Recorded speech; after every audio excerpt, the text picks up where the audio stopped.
The World Health Organization comes out with a recommendation to avoid saturated fat to help with COVID-19 infections. And a new study was published suggesting people who abstain from eating meat are more likely to develop depression and anxiety. What do these two have in common? Turns out neither one may be all that true. I'm Dr. Brett Scher, the medical director at DietDoctor.com. And if you've been following us at Diet Doctor, you've probably seen our pattern that we really want to question the science headlines and the recommendations and make sure it's backed by sound science. That's why we have a very detailed description of what we consider our hierarchy of scientific evidence. And on the one hand, of these two examples I just mentioned, the World Health Organization has zero science to back it. And the study about not eating meat and worsening anxiety and depression has very poor quality science behind it. So let's look at these a little bit more because it brings up the importance of questioning the science, whether you believe it or not, whether it supports your bias or not. And I think that's something we all struggle with. I know I do personally. We have a cognitive bias. If something agrees with what we believe in, we're quick to sort of support it. And if it doesn't, then we're more likely to pick it apart. I do that. I thoroughly admit that.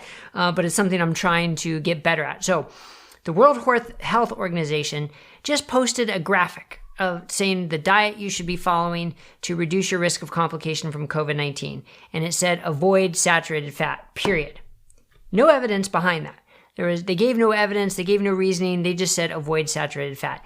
Now this is a worldwide organization that people look to for credible, scientific, and helpful information. And this was actually potentially dangerous and certainly with no scientific backing. You can see all our guides on saturated fat and on red meat and our multiple posts on saturated fat. The evidence to suggest that there is a general danger of eating saturated fat and a general worsening of health specifically by eating saturated fat, there is no significant evidence. There's no quality evidence to suggest that.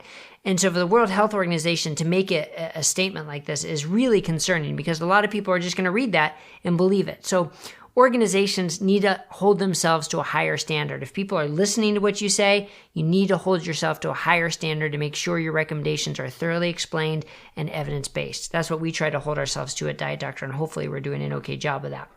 But the second part is something similar. So there was a study published in Critical Reviews in Food Science and Nutrition.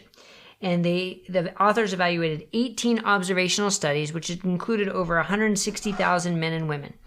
And they said 11 of the studies concluded that those who did not eat meat, those who purposely abstained from meat, had poor psychological health with a higher incidence of anxiety and depression. So the logical conclusion then is to say, well, not eating meat causes depression and anxiety.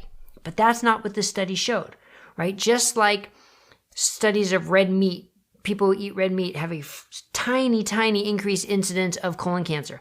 Does not prove that the red meat causes the cancer because they have all these other lifestyle activities that could interplay, so-called confounding variables or healthy user bias. Well, if you're vegetarian or vegan, maybe you're worried about the environment or you're worried about animal welfare and you're so worried about these things that you have a higher incidence of depression and anxiety because of these worries.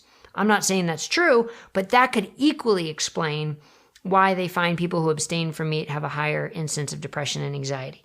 So there are some potential mechanistic reasons because of vitamins and proteins and nutrients, but that doesn't prove it to be true. So we have to question that just like we question the World Health Organization. So nutritional observational studies are poor quality studies. There's no way around that, whether it supports your cognitive bias or not. They're poor quality studies. And that's what we want to point out. So when you're evaluating the literature, if you're not sure if a study is worthwhile or not, hopefully we can help be your guide. If there's a recommendation from a major organization and you're not sure to believe it, hopefully we can help educate you more about that. That's what one of our goals here at Diet Doctor is to make this easier for you, to make it more understandable for you, because you're not always going to get that from social media or even from these large organizations. So I hope that was helpful to put some things into perspective. You can see the full post on dietdoctor.com. Make sure you click subscribe down below so you'll get all our updates about these and recipes and cooking demonstrations and our podcasts and all the other things that we post here on YouTube. Thanks a lot. Be safe. Take care of yourself and take care of others, and have a great day.